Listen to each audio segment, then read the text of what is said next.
வணக்கம் உறவுகளே. நேற்று பெசன் நகர் பீச்சுக்கு குடும்பத்தோடு போயிருந்தோம். அங்கே போனோன்னே எங்கள் தம்பிங்களாம் நல்லா ஸ்கேட் போர்டில் வளைச்சி ஆடிக்கிட்டு இருந்தாங்க. அப்படியே பெசன் நகர் பீச்சுக்குள்ளே போய்ட்டு ஒரு ரவுண்ட் அடிச்சுட்டு வந்தோம். கடற்கரையில் நேற்று செம காற்று. எங்கள் அண்ணன் கிளி ஜோசியம் பார்த்துட்டு இருந்தார். அப்படி தான் மக்களே. அதுக்கப்புறம் நல்லா பசிக்க ஆரம்பிச்சிச்சு. அப்புறம் எங்கள் அப்பா அம்மா சொன்னாங்க போய் 2 பஜ்ஜி தந்துட்டு வருவோம். நாங்கள் 2 பஜ்ஜி அப்புறம் இதெல்லாம் மிக்ஸ்டு தான் வாங்கினோம். எங்கள் அக்கா ஷூட்டிங்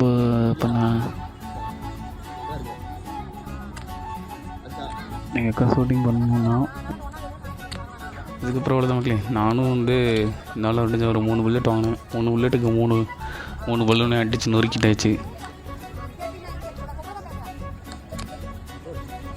கன்று நல்லா இருந்தால் எப்போவுமே நமக்கு புல்லட்டு கரெக்டாக போகும். கன்று சரியில்லைன்னதில் தான் அது ஆட தெரியாதுன்னு தெரிக்கணும்னு சொல்லக்கூடாது.